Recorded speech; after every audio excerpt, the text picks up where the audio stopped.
ఉత్తరాంధ్రలో తెలుగుదేశం పెట్టినటువంటి అభ్యర్థి ఓడిపోయి ఇంకొక అభ్యర్థి కూటమి అభ్యర్థికి వ్యతిరేకంగా ఇంకొక అభ్యర్థి విజయం సాధించడం జరిగింది. దాని మీద ఎన్ని రకాలైనటువంటి ట్విస్టులు జరిగినాయో ఆంధ్ర రాష్ట్ర ప్రజలందరికీ కూడా తెలుసు.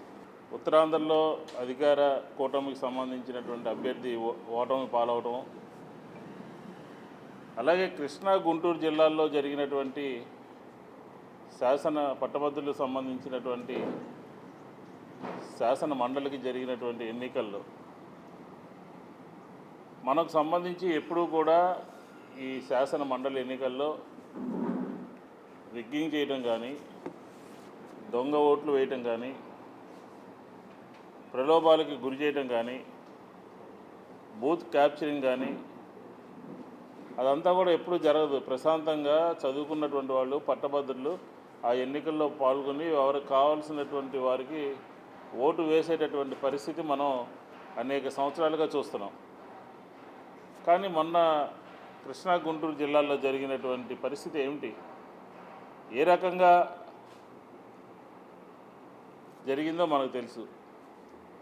దాన్ని కూడా ఏదో ఒక విజయం కింద, బ్యాలెట్లో పార్టిసిపేట్ చేసినటువంటి విజయం కింద, 65% ఓట్లు వచ్చినటువంటి విజయం కింద తెలుగుదేశం కూటమి గొప్పలు చెప్పుకుంటూ ఉంది. రెండు ప్రాంతాల్లోనూ, ఉత్తరాంధ్రలోనూ కృష్ణా గుంటూరు జిల్లాల్లోనూ జరిగినటువంటి ఎన్నికల్లో పట్టభద్రులు ప్రభుత్వానికి బుద్ధి చెప్పారు అని చెప్పి ఈ సందర్భంగా మనం చెప్పుకోవచ్చు. ఒక పక్క ప్రజల నుంచి ఆ విధమైనటువంటి మేధావుల నుంచి, చదువుకున్న వాళ్ళ దగ్గర నుంచి, పట్టభద్రుల దగ్గర నుంచి, సమాజంలో ఉన్నత వర్గాల దగ్గర నుంచి ఆ రకమైనటువంటి తీర్పులు వస్తూ ఉంటే, ఆ రకమైనటువంటి ప్రభుత్వం పట్ల ఆ రకమైనటువంటి వ్యవహార శైలి వాళ్ళ పక్షాన ఉంటే, ఎన్నికల హామీలు ఇచ్చి మోసం చేయటము, దగా చేయటము, వంచన చేయటము, తప్పుదావ పట్టించడము ఆంధ్రప్రదేశ్లో తెలుగుదేశం పార్టీకి మామూలు అయిపోయింది. ఏ ఎన్నికలు జరిగినా 2014 ఎన్నికల్లో వ్యవసాయానికి రుణమాఫీ అన్నారు పూర్తిగా, అదేం జరిగిందో తెలుసు. అలాగే డ్వాక్రా సంఘాలకు సంబంధించి పూర్తి రుణమాఫీ అన్నారు, అదేం జరిగిందో తెలుసు. ఇక మనకి 19 సంబంధించినటువంటి ఎన్నికల్లో వైఎస్ఆర్ కాంగ్రెస్ పార్టీ అధికారంలోకి వస్తే 2024 ఎన్నికల్లో తెలుగుదేశం ఇచ్చినటువంటి మేనిఫెస్టో కానీ, సూపర్ 6 కానీ అలాంటి కార్యక్రమాలని పూర్తిగా తుంగలో తొక్కి పూర్తిగా ప్రజల్ని మాయ చేసి, ఎందుకంటున్నామంటే జగన్మోహన్ రెడ్డి గారు ఒక క్యాలెండర్ ప్రకటించి ఏ మాసంలో, ఏ నెలలో ఎటువంటి కార్యక్రమాలని నిర్వహిస్తామో ప్రజలకి ముందుగా చెప్పి చేసినటువంటి వ్యక్తి జగన్మోహన్ రెడ్డి గారు. జగన్మోహన్ రెడ్డి గారి కన్నా ఎక్కువ ఇస్తాము, జగన్మోహన్ రెడ్డి గారి సంక్షేమ కార్యక్రమాలు కొనసాగిస్తాము, జగన్మోహన్ రెడ్డి గారు రాష్ట్రాన్ని అప్పుల పాలు చేశారు అని చెబుతూ ప్రజల్ని ఆశ చూపించి, మభ్యపెట్టి, మోసం చేసి ఎన్నికల్లో గెలిచి ఈరోజు ఏం జరుగుతూ ఉంది? ఈరోజు ప్రజలందరూ కూడా ప్రభుత్వాన్ని నిలదీస్తూ ఉన్నారు.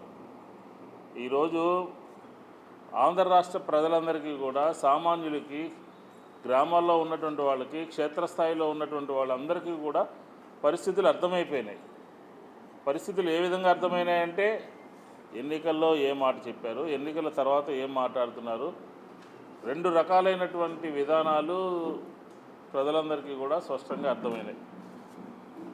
దీన్ని పురస్కరించుకుని జగన్మోహన్ రెడ్డి గారి నాయకత్వంలో వైఎస్ఆర్ కాంగ్రెస్ పార్టీ ఒక కార్యాచరణ ప్రణాళికను రూపొందించుకుని ఒక ప్రధానమైనటువంటి ప్రతిపక్షంగా, ఒక ప్రధానమైనటువంటి ప్రజల పక్షాన నిలబడేటటువంటి పార్టీగా వైఎస్ఆర్ కాంగ్రెస్ పార్టీ కరెంటు ఛార్జీలు అధికారంలోకి వస్తే పెన్షను తగ్గిస్తాను అని చెప్పిన దాని మీద ఆంధ్రప్రదేశ్లో అన్ని సబ్స్టేషన్ల దగ్గర కూడా పోయి ఉద్యమం చేయడం జరిగింది. ఎన్నికల ముందు ఒక మాట, ఎన్నికల తర్వాత ఒక మాట. వ్యవసాయానికి సంబంధించి గిట్టుబాటు ధరలు, రైతులకు సంబంధించినటువంటి గిట్టుబాటు ధరలు ఆంధ్రప్రదేశ్లో రైతులందరూ కూడా ఇబ్బంది పడుతున్నారు అని చెప్పని వారందరి పక్షాన కూడా వైఎస్ఆర్ కాంగ్రెస్ పార్టీ నిలబడి ఉద్యమం చేయడం జరిగింది.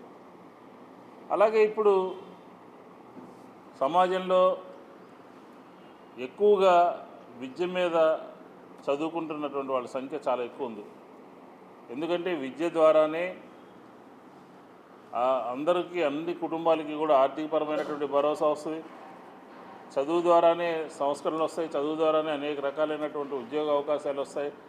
విద్య ద్వారానే మనకి ఒక ధైర్యాన్ని వస్తుందని చెప్పి నమ్మినటువంటి ఏకైక వ్యక్తి వైఎస్ రాజశేఖర రెడ్డి గారు. అయితే రాజశేఖర రెడ్డి గారి హయాంలోనే ఫీజు రియంబర్స్ చేయాలి, ఎవరైతే పేదలు ఉంటారో, ఎవరైతే చదువుకోలేని వారు ఉంటారో, ఎవరైతే డబ్బులు లేక ఇబ్బందులు పడుతూ ఉంటారో వారందరికీ కూడా ప్రభుత్వం అండగా ఉండాలి అని చెప్పి ఒక కార్యక్రమాన్ని తీసుకోవడం జరిగింది.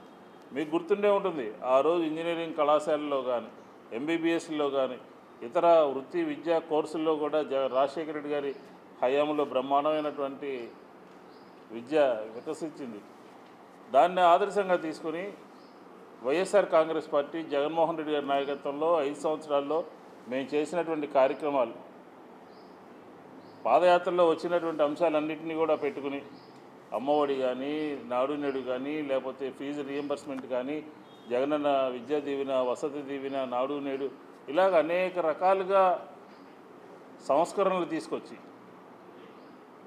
మేము తల్లిదండ్రులకి విద్యార్థి లోకానికి అండగా ఉంటే ఈరోజు ఏం జరుగుతుంది ఆంధ్రప్రదేశ్లో 9 నెలలు గడిచినప్పటికీ కూడా ఫీజు రియంబర్స్మెంట్ చేయకుండా వేలాది మంది చదువుకునేటటువంటి వారికి ఈ ప్రభుత్వము శరాఘాతంగా మారింది అని చెప్పి ఈ సందర్భంగా చెప్తాం. ఈరోజు మాకు ఉదయం నుంచి సాయంత్రం వరకు కూడా తల్లిదండ్రులు కానీ విద్యార్థులు కానీ కాలేజీలో సర్టిఫికెట్లు ఇవ్వట్లేదని, టీసీలు ఇవ్వట్లేదని, కాలేజీల నుంచి సరైనటువంటి ఆదరణ లేదని, ఎందుకు నీ పరిస్థితి వచ్చింది? ప్రభుత్వం పట్టించుకోకపోవడం మూలంగా, ప్రభుత్వం అధికారంలోకి రాకముందు మాట్లాడినటువంటి మాటల్ని నిర్లక్ష్యం చేయడం మూలంగా, రాజశేఖర రెడ్డి గారు జగన్మోహన్ రెడ్డి గారి దగ్గర నుంచి అధికారం తీసుకోవడం కోసం అనేక రకాలైనటువంటి మాటలు మాట్లాడి ఈరోజు పూర్తిగా ఫీజు రియంబర్స్మెంట్ ఎగ్గొట్టేటటువంటి కార్యక్రమం తీసుకుంది. దానికి నిరసనగా, దానికి ప్రభుత్వం కళ్ళు తెరిచే విధంగా, దానికి వ్యతిరేకంగా రేపు 12వ తారీఖున వైఎస్ఆర్ కాంగ్రెస్ పార్టీ ఆధ్వర్యంలో, అలాగే ఇంకో రెండో ప్రధానమైనటువంటి అంశం యువతకు సంబంధించినటువంటి అంశం. యువతకి ఎన్నికల్లో అనేక రకాలైనటువంటి హామీలు ఇచ్చి ఆ హామీల్ని అమలు చేయకుండా 20 లక్షల ఉద్యోగాలు ఇస్తాము అని చెప్పని, 20 లక్షల ఉద్యోగాలు ఇవ్వకపోతే ఇంటింటికి 3,000 రూపాయలు ఇస్తాము, ప్రతి నిరుద్యోగికి డబ్బులు ఇస్తాము అని చెప్పని 9 నెలలుగా యువతని నిర్లక్ష్యం చేసినటువంటి పరిస్థితి ఈరోజు రాష్ట్రంలో కనబడుతూ ఉంది. ఈరోజు మేమేం కొత్తగా చెప్పట్లేదు, మీ ఎన్నికల మేనిఫెస్టోలో ఉన్నాయి. నిరుద్యోగ భృతి ఇస్తాము, ఫీజు రియంబర్స్మెంట్ చేస్తాము, జగన్మోహన్ రెడ్డి గారి కన్నా ఎక్కువ ఇస్తాము అని చెప్పిన ఎన్నికల సభల్లో మీరు మాట్లాడినటువంటి మాటలు ఉన్నాయి. అవే మాటల్ని ఈరోజు వైఎస్ఆర్ కాంగ్రెస్ పార్టీ గుర్తు చేస్తూ ఉంది.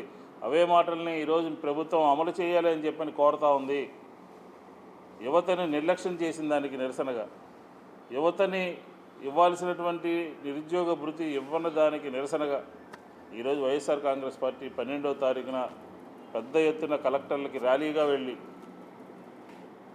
కలెక్టర్లు కలిసి కలెక్టర్ల ద్వారా ప్రభుత్వం కళ్ళు తెరిపించే విధంగా వైఎస్ఆర్ కాంగ్రెస్ పార్టీ శ్రేణులందరూ కూడా ఆ కార్యక్రమంలో పాల్గొనాలని చెప్పి ఈ సందర్భంగా కోరుతా ఉన్నాం. అలాగే మూడో ప్రధానమైనటువంటి అంశం, 4 అంశాలతో మేము 12వ తారీఖున రోడ్డు మీదకి రాబోతా ఉన్నాం. ఇంకో ప్రధానమైనటువంటి అంశం ఏంటంటే ఆంధ్రప్రదేశ్లో వైద్య విద్యకు సంబంధించి మెడికల్ కాలేజీలు 17 మెడికల్ కాలేజీలని వైఎస్ఆర్ కాంగ్రెస్ పార్టీ జగన్మోహన్ రెడ్డి గారి ప్రభుత్వము మంజూరు చేసి తీసుకురావడం జరిగింది. స్వాతంత్రం వచ్చిన దగ్గర నుంచి జగన్మోహన్ రెడ్డి గారు ముఖ్యమంత్రిగా కాకముందు వరకు కూడా ఆంధ్రప్రదేశ్లో ఉన్నటువంటి మెడికల్ కాలేజీల సంగతి ఏంటంటే చాలా తక్కువ ఉన్నాయి. 17 మెడికల్ కాలేజీలు ఒకేసారి తీసుకొచ్చాం. 2023-24 సంవత్సరంలోనే 5 మెడికల్ కాలేజీలు ప్రారంభం అవడం జరిగింది. దాదాపుగా 750 సీట్ల వరకు కూడా ఆయా కాలేజీల్లో సంబంధించినటువంటి విద్యార్థులు కూడా జాయిన్ అవ్వడం జరిగింది.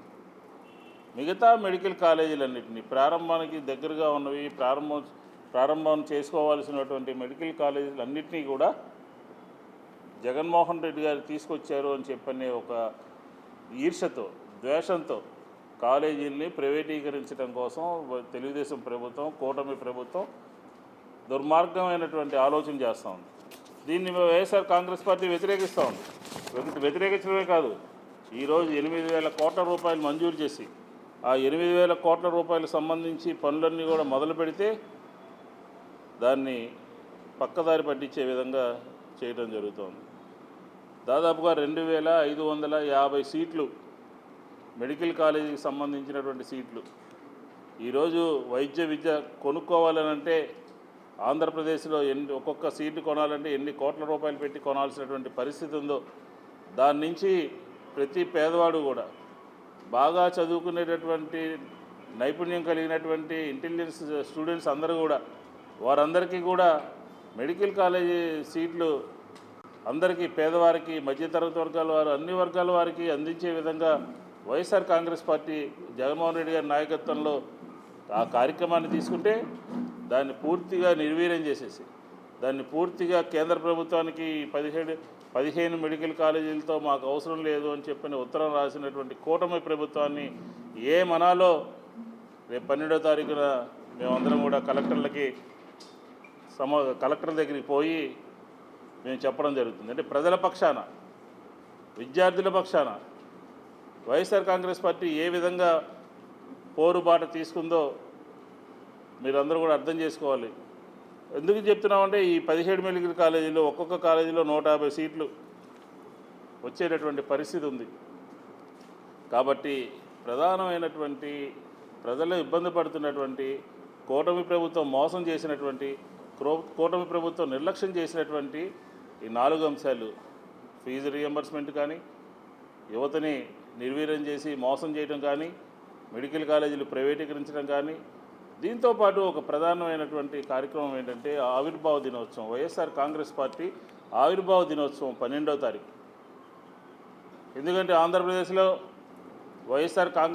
వైఎస్ఆర్ గారి మరణం తర్వాత ఏర్పడినటువంటి వైఎస్ఆర్ కాంగ్రెస్ పార్టీ ఎప్పుడూ కూడా తన చరిత్రలో ఇతరులతో కలిసి పోటీ చేయటం కానీ, ప్రజల పక్షాన నిలబడటమే వైఎస్ఆర్ కాంగ్రెస్ పార్టీ సిద్ధాంతము, లక్ష్యము అని చెప్పిన కూడా ఈ సందర్భంగా మనం చేసుకుంటాం. ఒకసారి ప్రధానమైనటువంటి ప్రతిపక్షంగా అసెంబ్లీలో ప్రజాగళాన్ని వినిపించడం జరిగింది. ఒకసారి జగన్మోహన్ రెడ్డి గారు ముఖ్యమంత్రిగా అనేకమైనటువంటి కీలకమైనటువంటి, ఏ రాష్ట్రంలోనూ జరగనటువంటి, ఏ రాష్ట్రంలోనూ లేనటువంటి సంస్కరణలని ఆంధ్రప్రదేశ్లో మంచి ప్రభుత్వాన్ని ఏర్పాటు చేయడం జరిగింది. ఈవీఎంల ప్రజలని తప్పుదారి పట్టించారా, జగన్మోహన్ రెడ్డి గారి మీద బురజల్లి జగన్మోహన్ రెడ్డి గారి యొక్క క్యారెక్టర్ని అసాసినేషన్ చేసి అధికారంలోకి వచ్చారా అండి అంటే ఈ 9 నెలల్లో ఆంధ్రప్రదేశ్ ప్రజలందరికీ కూడా క్లియర్గా అర్థమైనటువంటి పరిస్థితి ఏంటో మనం ఈరోజు చూస్తున్నాం. ప్రజా ఆగ్రహాన్ని చూస్తే మనకు అర్థమవుతోంది. కాబట్టి ఆ రోజు 12వ తారీఖున వైఎస్ఆర్ కాంగ్రెస్ పార్టీ ఆవిర్భావ దినోత్సవాన్ని ఘనంగా చేయాలి అని చెప్పిన ఉద్దేశంతో బీసెంట్ రోడ్లో ఎల్ఐసి బిల్డింగ్ దగ్గర జెండా ఆవిష్కరణ చేసి వైఎస్ఆర్ కాంగ్రెస్ పార్టీ శ్రేణులందరూ కూడా అక్కడ పాల్గొని అక్కడి నుంచి ఈ 3 అంశాల పట్ల కలెక్టర్లకి వినతి పత్రాలు ఇవ్వాలని, ర్యాలీగా వెళ్ళాలని చెప్పని ఏదైతే జగన్మోహన్ రెడ్డి గారు ఆదేశించారో, ఏదైతే వైఎస్ఆర్ కాంగ్రెస్ పార్టీ నిర్ణయం తీసుకుందో దానికి తగ్గట్టుగా ఈ కార్యక్రమాన్ని రూపొందించుకోవడం జరిగింది. మీ ద్వారా విజయవాడ సెంట్రల్ నియోజకవర్గంలో ఉన్నటువంటి ప్రతి ఒక్క కార్యకర్త కూడా జగన్మోహన్ రెడ్డి గారి ఆదేశాల మేరకు ఈ జెండా ఆవిష్కరణ కార్యక్రమంలో పాల్గొని అక్కడి నుంచి మ్యూజియం రోడ్డు మీదుగా మ్యూజియంకి బ్యాక్ సైడ్ ఉన్నటువంటి మ్యూజియం రోడ్లోకి వెళ్ళి కలెక్టర్ గారిని కలిసి ఖచ్చితంగా ప్రభుత్వం కళ్ళు తెరవాలి, ఫీజుని పూర్తిగా రీఎంబర్స్ చేయాలి, నిరుద్యోగ భృతి ఇవ్వాలి, మెడికల్ కాలేజీల యొక్క ప్రైవేటీకరణని ఆపాలి, ప్రభుత్వ హయాంలోనే, ప్రభుత్వ ఆధ్వర్యంలోనే మెడికల్ కాలేజీలు నడపాలి అని చెప్పని వైఎస్ఆర్ కాంగ్రెస్ పార్టీ ఆ రోజు 12వ తారీఖున ప్రజల దగ్గరికి వెళ్తుంది కాబట్టి మీ ద్వారా ప్రజలందరూ కూడా ఈ కార్యక్రమంలో భాగస్వాములు కావాలి. ఎందుకంటే ప్రతి నియోజకవర్గంలోనూ 10,000 మంది 12,000 మంది మా హయాంలో మేము చేసామనంటే 15,000 మందికి అనేక రకాలైనటువంటి ఫీజుని రియంబర్స్మెంట్ చేసాం. అమ్మఒడి కాక, విద్యా దీవెన కాక, వసతి దీవెన కాక ప్రతి చదువుకునేవాడికి కూడా అండగా ప్రభుత్వం జగన్మోహన్ రెడ్డి గారి నాయకత్వంలో ఉండటం జరిగింది. కాబట్టి మీ ద్వారా ప్రజలందరూ కూడా ఎవరైతే ఈ కార్యక్రమంలో భాగస్వాములు అవుతారో వారందరూ కూడా పాల్గొనాలి, పార్టీ శ్రేణులు కూడా ముందుండాలి అని చెప్పి వైఎస్ఆర్ కాంగ్రెస్ పార్టీ డిమాండ్ చేస్తాం.